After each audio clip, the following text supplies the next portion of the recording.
네, 여러분들 반갑습니다.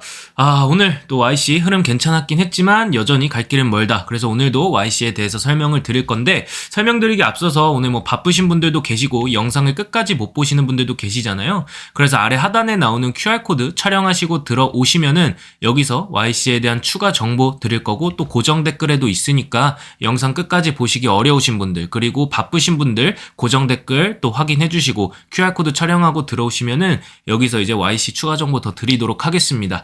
자, 오늘 또 YC 설명 드리겠습니다. 그래서 오늘 어제는 이제 서킷 브레이커, 그리고 오늘은 9% 양시장 코스피 9%, 그 다음에 코스닥 같은 경우에서는 14%가량 상승을 해줬습니다. 이에 따라서 이제 제가 이제 시장 이야기를 좀 더 해드려야 될 것 같아요. 왜냐면 우리나라 지수 자체가 그동안에 빠졌던 것 이유만으로도 좀 설명을 해야 되는데, 우선 YC 같은 경우에서는 오늘 16%, 장중에서는 22%까지 갔다가 좀 빠졌어요. 왜 빠졌냐? 여기서 이제 궁금해하실 분들도 계시는데, YC만 빠진 거 아닙니다. 대부분 이제 종목들이 조금씩 빠졌어요. 그러니까 이유가 뭐냐면은 미국 선물이 약간 이제 시장 종합을 보시면은 미국 선물이 약간 빠지긴 했어요. 근데 이제 이게 딱히 급락까지는 아니고, 급락까지는 아니고 그냥 제가 생각했을 때는 나스닥 선물이 막판에 조금은 밀렸다는 점, 그리고 여기서 급락 후에 급반등 과정에서 들어오면서 단기성 자금이 일부 나갔다. 그래서 오늘 또 저녁에 미증시 상황을 또 가늠하기 어렵다고 보는 그런 일부 투자자들에 대해서 매물이 나오다 보니까 지수가 막판에 좀 밀리면서 YC도 어느 정도 좀 밀렸다, 이렇게 보시면 될 것 같아요. 그래서 YC가 밀렸다고 해가지고 펀더멘털이나 회사 가치가 뭐 훼손됐다 이렇게 보기는 어렵고요. 여전히 대마이평 위로 좀 올라와줬다. 그러니까 결론적으로 보자면은 다른 종목들 보면 뭐 카카오페이나 이런 종목들 보면은 사실 이틀 동안 하락했을 때 이 지점을 완벽하게 회복을 못한 종목들이 꽤 있거든요. 근데 우리의 YC는 지금 이틀 동안 이제 하락분에 맞았던 부분에 대해서 어느 정도는 이 첫째 날 급락했던 부분에 대해서까지는 좀 와줬어요. 되게 이제 22,000원까지는 이제는 와줘야죠. 그래서 장중에 이제 고가 21,700원까지 갔다가 조금은 무너졌긴 했지만 저는 되게 아쉬웠다, 오늘 적어도 상한가는 예측 출발을 했었지만 22% 고가, 그러니까 상한가를 갔다가 한 22%까지 마무리를 지었어도 됐지만 이 시장 전반적으로 좀 눌리면서 들어갔던 것 같아요. 이 YC를 보기 위해서는 일단 시장에 대한 회복성을 먼저 우리가 봐야 되는데, 결국 제가 어제 같은 경우에서는 시장 이야기 제가 말씀드리면서 삼성전자, SK하이닉스, 현대차 이런 종목들 있잖아요. 삼스현이네요. 그래서 제가 요거를 어제 그냥 담았어야 했다. 왜 그러냐면, 지금 제가 어제 저가 매수의 기회라고도 말씀드렸고, 전쟁은 그리 오래 가지 않을 거다라고 말씀을 드렸어요. 또한 이제 어제 유가에 대해서 우리나라가 신경 쓰고 있다라고 했는데, 그 유가 자체가 사실 미국 거를 써도 돼요.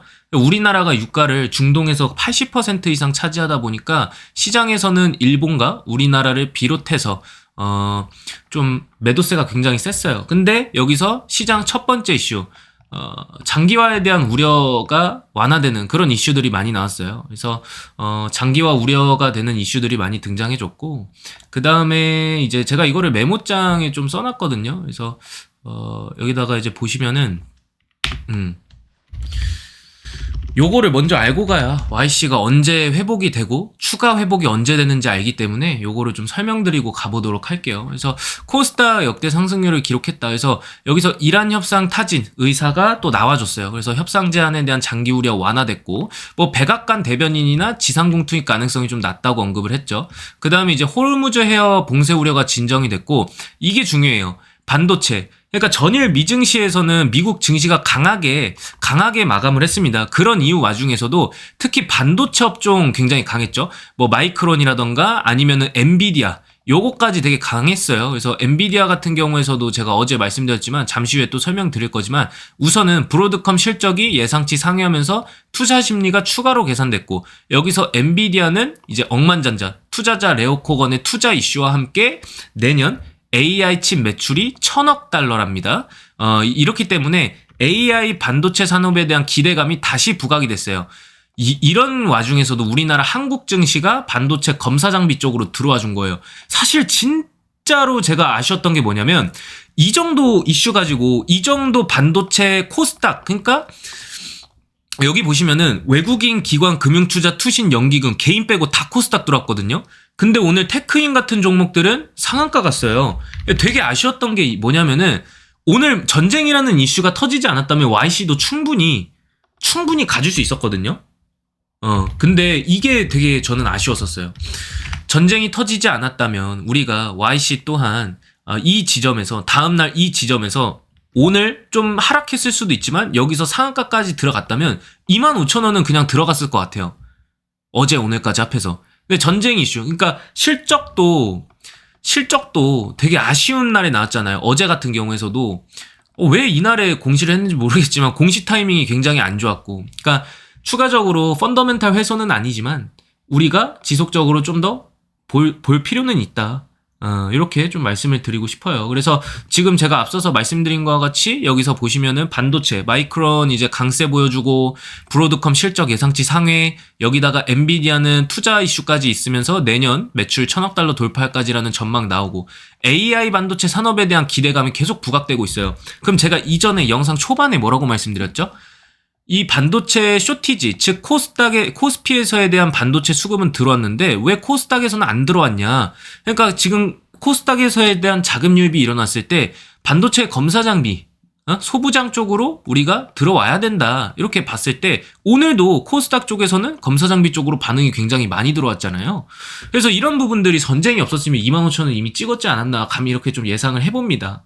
그렇기 때문에 굉장히 아쉬운 그림이었고, 그리고 이제 엔비디아 관련해서도 이전에 이슈가 또 하나 나왔죠. 여기서 이제 보면은 젠슨 왕이 엔비디아의 오픈 AI 44조 투자 마지막 일수도라는 이슈가 또 나왔습니다. 그래서 뭐 1,000억 달러 계약과 다른 구조다. 뭐 이제 앞서서 제가 설명드렸었고, 그리고 이제 학습으로 추론, 엔비디아에 대한 과제, GTC 2016 앞둔 엔비디아, AI는 필수 인프라다. AI는 필수 인프라가 이제 맞게 됐죠. 그래서 제가 베라루빈에 대해서도 관련해서 이전에 영상 또 찍어드린 적 있잖아요. 그래서 HBM4 공급 여부도 관전 포인트로 우리가 잡아야 되고, 그러니까 실질적으로 이제 삼성전자에 대한 러브콜을 지속적으로 보내왔기 때문에, 최근에서도 계속 보내왔기 때문에 이거는 YC랑도 좀 연관될 수 있어서 제가 가져와 본 기사예요. 그래서 요거 또 중요한 부분으로 작용될 수 있고, 그래서 우리가 특히나 더 조심스러운 게 시장이 지금 받쳐줘야 호재성이 나와도 잘 가주잖아요. 오늘 같은 경우에서도 다른 종목도 되게 잘 갔고, 그래서 지금 이 GTC 2016에서 우리가 관전 포인트가 베라루빈 관련해서 HBM4 쪽으로 우리가 봐야 되는데, 그러면은 이제 GTC 2016은 언제 열리냐? 요거는 이제 3월 16일부터 3월 19일이에요. 그래서 요거 좀 우리가 중요하게 좀 여기면서 봐야 되겠고, 특히 이제 3월 16일부터 17일 사이에서는 YC가 또 상승 나와줄 수 있기 때문에 요것도 일부 우리가 좀 신경 쓰면서 가야 되는 부분이고, 그 다음에 이제 제가 엔비디아 관련해서 뭐 HBM, 그러니까 지금 뭐 여기서 나오는 것도 GTC 간다. 그래서 젠슨왕과 HBM 협력도 논의한다. 이렇게 되는데, 결국 이제 뭐 SK 혼자서 이 GTC 이 2016 행사 관련해서 HBM4를 전부 다 대응할 수는 없거든요. 뭐 삼성전자도 좀 필요로 하고, 그렇기 때문에 지금 이제 반도체 업황 사이클에서는 점점 조각들이 맞춰지고 있어요. 이 조각들이 맞춰지면서 이제 AI 쪽으로 우리가 이제 7월 달에 3월 달에 이 GTC 끝나고 7월 달에 외환시장 24시간 개방이라는 게 들어왔을 때 정부 정책에서는 코스닥 쪽으로 이제 이야기를 나타내고 있잖아요. 그렇게 되면은 이제 YC 쪽으로 수급이 YC라던가 뭐 테크윙이라던가 유니테스트 요런 종목군들로 수급이 쏠릴 수밖에 없다는 거죠. 그렇기 때문에 우리가 또 YC를 포기하지 않고 쭉쭉쭉 봐야 된다. 이렇게 또 말씀을 드리고 싶습니다. 그래서 지금 이제 이전에 이제 HBM4, 그러니까 6세대 고대역폭 메모리라고 하잖아요. 이 양산이라는 변곡점에 서 있기 때문에 지금 이제 삼성전자도 세계 최초로 HBM4 양산 출하 소식도 알려졌고, 여기서 이제 차세대 AI 메모리 시장 주도권 전쟁이 펼쳐지겠죠. 그래서 지금은 전쟁이라는 단어를 쓰면 안 될 것 같아요. 경쟁이라고 해야 될 것 같아요. 그래서 이제 HBM4 같은 경우에서도 우리가 후공정, 특히나 OSAT 장비의 중요성이 계속 커지고 있어요. 그래서 삼성전자, SK하이닉스 공급망 내에서 이게 2026년 역대 최대 실적으로 나올 수 있는 종목들을 우리가 간추려 보자라고 했을 때 테크윙, 유니테스트, 뭐 이오테크닉스 그 중에서도 특히 우리가 신경 써야 되는 게 검사 그리고 핸들링 쪽으로 우리가 주도주를 찾아본다라고 했을 때는 뭐겠습니까? 바로 YC겠죠. 그렇기 때문에 지금 이제 HBM4 2026년 삼성전자 매출 자체도 3배 전망하고 있죠. 왜? 삼성전자가 4나노 파운드리 공정을 적용한 베이스 다이 기반의 HBM4 양산을 시작했기 때문이에요. 그 26년 HBM 매출이 전년 대비 3배 이상 증가한다 라고 했을 때도 검사 장비가 추가적으로 더 필요한 거거든요. 자, 1차적으로 지금 삼성전자 이슈 나왔잖아요. 그 기사 좀 찾아볼게요. 삼성전자에 대해서 왜 또 얘네들이 2026년 첫 번째 이제 수주 공시가 왜 첫 번째 이제 공시가 삼성전자에 대한 또 403억 원 반도체 검사 장비 공급이에요. 그러니까 왜 그러냐면은 이것도 이제 어제 이슈가 나온 건데 왜 그럼 또 반도체 검사 장비가 왜 또 들어갔을까? 왜 들어갔을까? 이거를 좀 생각해 봐야 돼요. 그래서 지금 이제 19% 수준이거든요. 우리가 연결 매출의 기준에서 좀 높은 수치죠. 그래서 계약 기간은 6월 30일이 끝이에요. 그러면은 지금 이제 대금은 장비 납품 후에 90% 설치 이후 10% 추가 지급된다 했죠. 우리가 지금 YC 실적 부분에서도 2026년을 더 기대해 봐야 되는 거거든요. 어차피 잘 나올 수밖에 없어요. 제가 뭐라고 말씀드렸죠? 실적 부분에서도 적어도 매출액 대비 영업이익은 500억, 600억은 이제 연간에서 찍혀줘야 된다. 그래서 여기 찍혀줬네요. 이제 여기서 찍혀줬고 그래서 500억에서 683억 딱 찍혀줬잖아요. 그래서 지금 이 시점에서 분기 실적으로 봤을 때 연간 실적으로 추정치 봤을 때 제가 이제 지난 시간에도 말씀드렸다시피 500억에서 600억은 찍혀줘야 된다 말씀을 드렸습니다. 그래서 여기 찍혀줬습니다. 그래서 계속 500억, 600억은 찍혀줘야지 정상적으로 이 YC가 잘 가고 있다. 그래서 이런 식으로 우리가 또 봐야 되는 것도 맞고 그리고 이 수급 문제 측면에서도 우리가 또 봐야 되는데 여기서도 YC 같은 경우에서는 어떻게 되고 있습니까? 외국인 기관 금융투자에 대한 3일 이상 연속 순매수가 들어와주고 있어요. 이거는 뭐겠습니까? 실적 기반에서 우리가 봐야 된다는 거죠.